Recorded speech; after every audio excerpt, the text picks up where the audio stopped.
게 아닌가. 게다가 올 겨울 같은 경우에 한파가 좀 굉장히 추웠잖아요. 그랬더니 한 2, 3년 전에 있었던 영화 투모로우를 막 상기하면서 빙하기가 온다. 난방기구를 사놔야 된다. 기구 전열기 말고 제대로 된 걸 사다 파카를 좋은 걸 갖고 있어야 된다. 그다음에 한번 홍수 같은 거 나고 나면 마트가 동이 나죠. 마트가 그 부탄가스, 생수, 라면 3종 세트죠. 그 3개 다 사놔야죠. 이런 식으로 뭔가에 대한 집단적 불안 반응이 일어나게 되는 거예요. 인간이 학습을 하게 되거든요. 학습을 해서 불안은 전염된다는 겁니다. 근데 이게 나쁜 게 아니에요, 사실은. 불안하다라는 건 앞날을 예방할 수 있게 도와주는 게 있죠. 불안하니까 시험 공부하잖아요. 불안하니까 일찍 일어나서 맞춰서 올 수 있는 거고.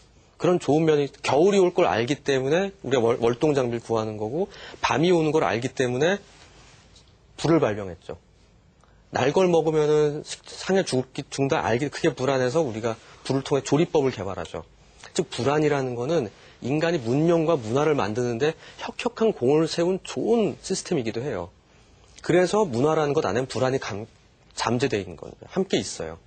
다만 이런 불안이 비이성적이고 합리적이지 않은 식으로 갑자기 집단 행동으로 옮기게 되는 일들이 간혹 벌어지게 된다는 게 문제죠. 그만큼 불안은 감정과 함께 전염적으로 움직이는 경향이 있다라고 볼 수가 있습니다. 실제로 보면 제왕하라는 부분이 있는데요. 작은 일들을 크게 보는 거죠. 예를 들면 한 과목에 대해서 쪽지 시험을 틀렸는데 나는 이 과목 F 받을 거야 라고 생각하는 거랑 똑같아요. 마치 신종플루라는 게 생겼고 이걸 통해서 모두 우리 민족 내지는 인류는 멸종할 것이다 라는 것까지 가게 되는 재앙적 사고를 하는 게 집단 행동과 함께 벌어지게 되는 특징적인 사고방식이에요. 근데 이 부분에 대해서 아까 제가 신종플루의 위험한 점을 쭉 얘기 드렸잖아요. 거꾸로 볼 수 있는 부분도 있습니다. 첫 번째, 신종플루는 상대적으로 다행히도 사망률이 아주 낮습니다.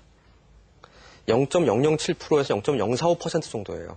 작년에 1년간 감염 질환으로 실제로 사망한 사람들의 명단을 보면 4만 3천 명이 작년 감염성 질환으로 사망했습니다. 1년 동안에요. 3만 3천 명이 어떤 병으로 사망했는지 아십니까? 결핵입니다. 폐결핵 내지는 결핵이라고 얘기하는 어떻게 보면 우리 이상의 소설이나 옛날 10년대, 1910년, 20년대 소설에나 나올 것 같은 아주 구닥다리 병이죠. 근데 이 결핵에 의한 사망자가 가장 많아요. 그 다음이 간염, 우리 간경하고 오는 그런 분 7,400명이고요. 매년 사망하는 인플루엔자 독감, 매년 있는 독감 있죠? 그것으로 사망한 700명입니다. 자, 그러면 신종플루 작년에 그러니까 올 2010년 1월 말까지 통계를 보면 신종플루로 사망을 한 사람의 수는 192명입니다. 여러분들이 결핵에 대해서 하나도 안 무서워하잖아요. 근데 이 중에 엑스레이 찍어보면 결핵 앓고 지나갔을 가능성이 있는 사람이 한 명 정도 있을 가능성이 있어요. 그렇듯이 우리는 전혀 무서워하지 않고 지내는 것으로 사실은 더 많은 사람이 사망하고 있고 아주 가깝게는 매년 독감 예방주사 맞아야 되는데도 젊은 사람 넘어가고 있는데 그거를 돌아가신 분들 훨씬 많은데도 불구하고 여러분들이 가장 두려워하고 있는 건 신종플루였던 거죠. 왜냐하면 그게 사회적으로 가장 이슈가 됐으니까. 근데 이제는 여러분들 실체를 알고 몸으로 경험해봤기 때문에 올 가을, 올 겨울 되면 2010년 겨울에는 그렇게 문제가 되지 않을 가능성도 있을 거예요. 아직도 노약자나 젊은 사람에게 문제가 되겠지만. 즉 이런 식으로 어떤 우리가 예측하지 못했던 어떤 일이 벌어졌을 때 내 개인의 문제뿐만이 아니라 우리는 사회적 삶을 사는 존재이기 때문에 이 사회적 삶을 사는 과정 안에서 항상 불안에 대처하는 부분들 감염되고 나 혼자만 마음을 편하게 갖고 나 혼자 굳게 심지를 갖고 있는데 해결될 수 있는 거는 별로 없을 수도 있다는 거죠. 즉 집단적으로 그 부분들에 대해서 공동 대처를 할 필요도 있다는 게 그래서 우리가 재난에 대한 어떤 재난방재센터나 이런 부분들에 대해서도 항상 정신적인 면, 심리적인 면을 다뤄줘야 된다고 우리가 생각을 하는 거죠. 즉 이렇게 뭔가 불안하고 힘든 일이 벌어지고 재앙이 벌어질지 모른다라는 생각이 들 때 해야 되는 거는 탈재앙화라고 합니다. 뭐냐면 실제로 일어날 확률이 얼마나 되는지를 계산해 보는 거, 생각해 보는 거. 지금 제가 말씀드린 사망자 수를 봐서도 여러분 이해하시겠죠. 정말 여러분들이 마음속에 두고 있는 마음의 확률에 비해서 내가 생각할 실제로 그런 일이 벌어질 가능성이 아주 적다는 거죠. 그런 부분들을 통해서 내가 갖고 있는 불안감을 상당히 많이 없앨 수가 있습니다.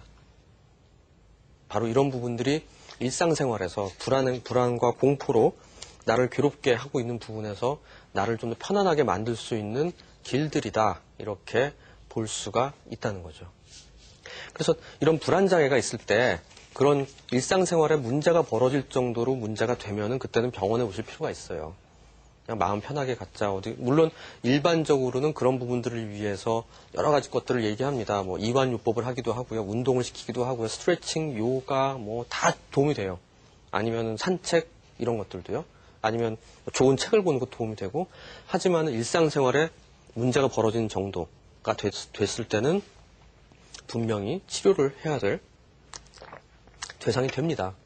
그걸 잊지 마셨으면 좋겠고요. 그럼에도 불구하고 결국 중요한 거는 근본적인 처방 아니겠어요? 제가 생각할 때 우리 삶의 스타일을 좀 바꿀 필요가 있어요. 그러니까 내가 가만히 앉아서 이렇게 보면서, 이 사람 병 날 때까지 기다렸다가 그 다음 치료하면 나는 좋은데, 그것보다 이왕 안 나는 게 좋죠. 적극적인 예방은, 1차 예방은 병이 나지 않게 하는 거거든요.